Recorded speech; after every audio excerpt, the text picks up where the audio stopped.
Привет с Моро. Да опазиш сребърна вяста, знаете, 10. Но сега става въпрос за друго. Ето тук сме написали пъзелът на деня на Моро. Да се знае, че е моят ден. В среда беше един чудесен ден, прекрасен, който започна много рано и свърши много късно и беше пълен с събития, непрекъснато препусках. И това е точно, как да кажа, най-доброто изражение, най-добрият ден за пример, за да покаже какво значи пъзелът на деня, нали, как смениш разни неща и ги слагаш от едно място на друго и се носиш като лист по вятъра, да кажем, или като един приятел казваше магарето между капките. И така, говоря много бързо, защото трябва да вкараме това видео под 60 секунди. Опа, вече 42. Няма стане. Нищо. Добре, продължаваме. И така, ето тук съм си написал списък, за да мога по-бързо да ги кажа. Сега, ставане 7, даже не по-рано стана, ставане 6:30 и в 7 часа започнах да пиша, защото това беше 1 ноември и беше NaNoWriMo, стартирането на National Novel Writing Month. Това е едномесечно предизвикателство, в което всеки ден пишеш, за да довършиш книга. Разбира се, аз почнах Саксийното момиче, защото тя е време за Саксийното момиче вече да го направим на книга. Така, към 9:30 приключих, метнах се на колата и отпътрувах за Кюстендил, защото там имам дело.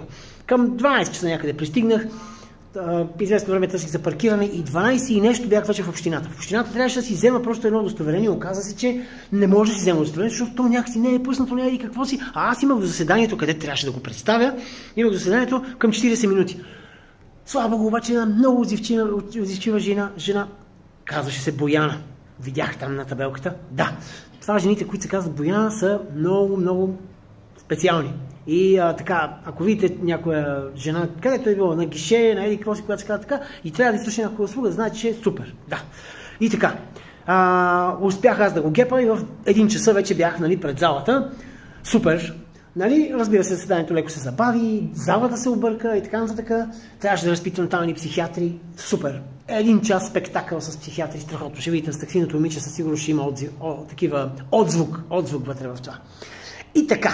И след това свършва, нали, спектакъл към 2:30, да кажем, някъде, и аз потеглям на обратна, а по обратния път е село Блато.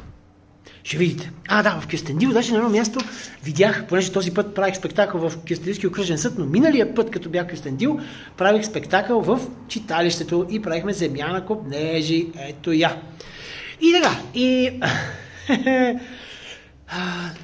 След това продължаваме обратно към село Блато, където се разходих за малко. Видях някакъв дядо, който ми разказа там, че има 20-30 жители. Снимах, ще ви пусна снимки от това. После продължих към София.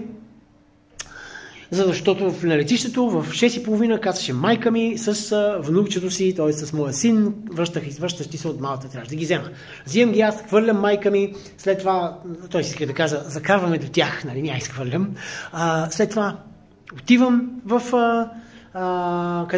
потеглям към къщи и минавайки през Цариградското шосе, се сещам, че трябва да мина през репетиционната си, взема китарата. Минавам, взимам си китарата и в този момент баба ми извини, че е страшно голяма нужда има от солпади, много е боли кръка или какво си. Поглеждам си аз часовника, питам дъщеря ми има ли много глад или ще успее да издържи още малко. Сина ми си играе на задната седалка на телефона и за него няма никакви проблеми. Стартираме ние до бабата, взимам солпадин, давам ми солпадин, това е стана към 8:30 и 9 без нещо се прибирам в къщи, където успяваме да вечеряме. Страхотно. Много яко.